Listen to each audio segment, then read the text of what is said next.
So I didn't think I'd have such a large audience at the end of the day, so thanks for hanging around. Appreciate it. Hope you've had a great day.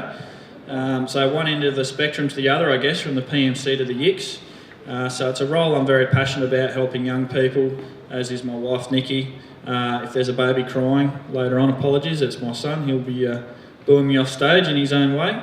But look, we've just assumed this role only a month ago, but we're very excited with where this can go. And like I said, my passion really is helping those younger people get into the market and be able to do what we've been able to do through learning through the property club and their ways, making our own mistakes as well.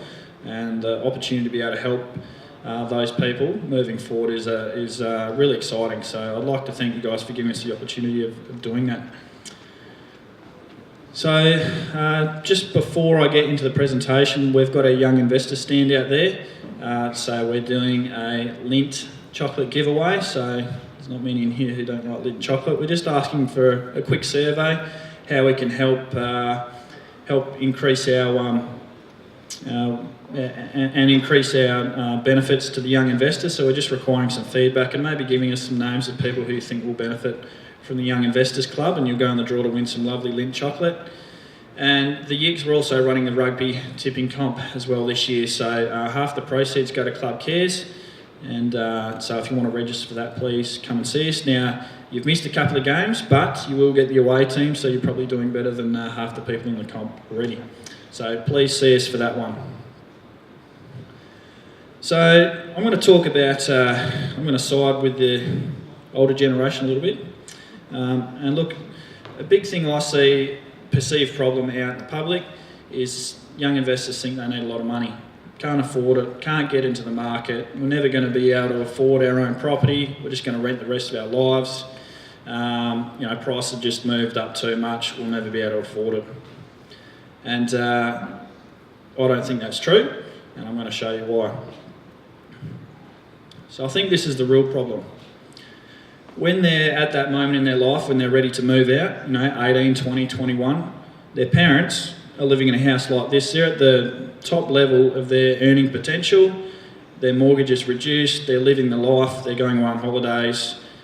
But their parents have worked very hard to get to that stage. Okay, so they've been working for 30, 40 years. They're comfortable. But, you know, and the kids see that and they think, I want that. I want that now. I want the $800,000 house and the quarter-acre block. And, you know, they say, look, the prices like in Sydney and Melbourne, we're never going to be able to afford that. So they use that as an excuse. But I think they need to be a bit more realistic in how they get to that. So similar to what myself and my wife have done, we bought 4 investment properties before we could get to this stage. But it was a way of us getting into the market. We worked hard to get there too, so I used to work 3 or 4 jobs. We were just on average incomes. I was a landscaper by trade. Nikki was a personal assistant. And we couldn't afford the house we're in now unless we'd done the hard yards, but started off low and built our way up to there. So I think it's a lot to do with mindset with the younger people these days. They can't really think they can afford a property like that, and they can't, but they need to build their way up to that. And I think the media plays a bit of a role in this too. So you'll always hear on the news that, you know, price out of the market, owner-occupiers, young people, they'll never get ahead. That may be true. Looking at that dream property we just saw back on the previous slide, but they need to build their way up to that. And they're not property educated either. So that's what we're really here to do as well. As part of the Young Investors Club, we're all been there, done that, learned the tricks along the way. So I want to be able to show those young people how they can get in the position to be able to get to that, you know, the Australian dream, owning their own house. But might not be the first property they do. They might need to accumulate properties to get to that point. So I'm going to show you now how these young people can get into a property for less than $10,000. Who's interested in hearing about that? Good. So here's my answer. And I've done this with many members over here. So I'm based in Queensland. I've got members in other states. Now come see us on the stand as well, because I've got a little printout of how government rebates, stamp duty concessions work. But I'm going to give you a little example here from a Queensland member. Now these are numbers we just ran yesterday, so it's all current. It's exactly how it would look. So we're going to look at a purchase price of $350,000. Okay, we're not looking at $700,000, we're looking at $350,000. Might be a one better in say a Nunda or something in Queensland like that.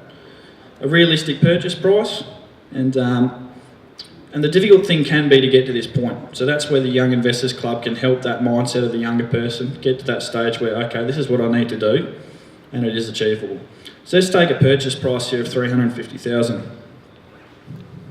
As they're buying as an owner-occupier, as you'd know, you can get a high LVR, loan-to-value ratio.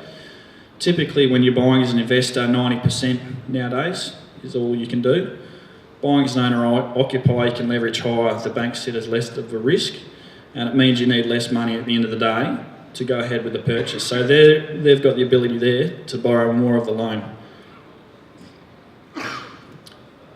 On top of that, though, you've got other fees. Okay, so your stamp duty, your legals, you can't avoid paying those. You need to pay those. Everyone does. So the total for that property price, just under $370,000. But here's the trick. So the loan is $340,000. So they've left with a shortfall of $30,000. Okay, so $30,000 on a basic income. Okay, that might take the young people quite a while to save up and that sort of thing. But let's have a look. Gee, that didn't show up too well. Who chose that colour? I'll blame the wife for that one. She's put her hand up. Thank you. What it does say is first homeowners grant rebate. So like I said, this is a Queensland example. Every state's a little bit different. But over here at the moment, it's $20,000. Now, you've got to be purchasing the correct type of property. Okay, so it needs to be new. It can't have been tenanted.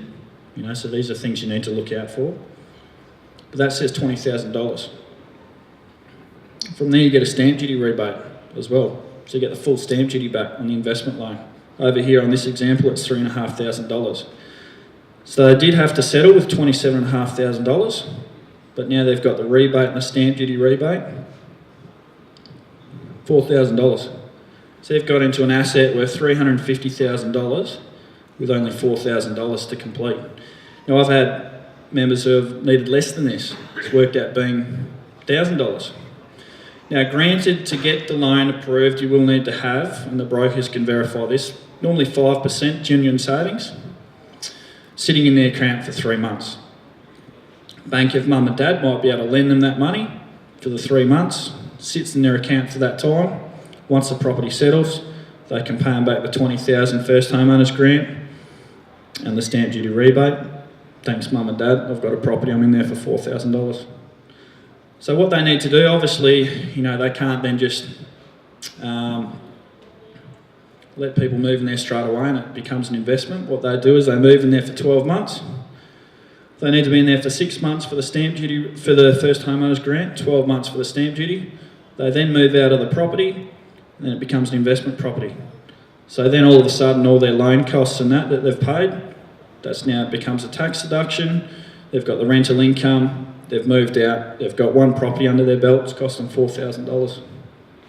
So I had a young guy just recently do this, 21-year-old engineer, just graduated, not a massive income, $55,000, bought a property similar price here, cost him about $1,000 all up. He's now moved out, he's gone on a holiday for 6 months around Europe, but he wanted to do this before securing a property. I said, no. I said, you've got the potential to do something there, life gets in the way, let's get this in the pocket, get a property under your belt, go travel, live life after that. But he's now got an asset, an appreciating asset worth $350,000, and it's cost him $2,000. I mean, it's a no-brainer. So from here, so let's say he did have the $30,000 saved up, he's now got that money in his account to go again. Okay, so after he's moved out, he can now purchase another property using those funds. Granted, he won't be able to get the rebate, but he's in a great position. So this is one of the examples. Every state's a little bit different. New South Wales, very similar. But it is important then to know what sort of property to look at. So for this example here, to get that sort of a loan, I needed to find this young person something with less than 8 in the complex, no lift in there, to make sure they could leverage that sort of amount of money. So this is all information. I never had it when I was young either. So I bought the wrong property. well, I didn't get to claim all these rebates, so I had to come up with cash. But this is where I want to be able to help the young people learn from our mistakes and better educate them about how they can get into the market.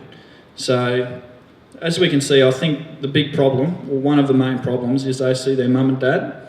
When they want to move out, that's the lifestyle they want straight away. You've got to build up to that, and this is a great way to help you build up to that point.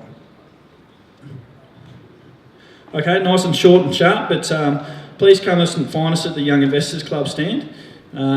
Like I said, that was just one very short snapshot look at how you can get into the market for very cheap.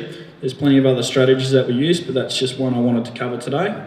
And please come and find us, book in your NRL tipping, and come win some chocolate. So thanks for staying around, guys. Really appreciate it.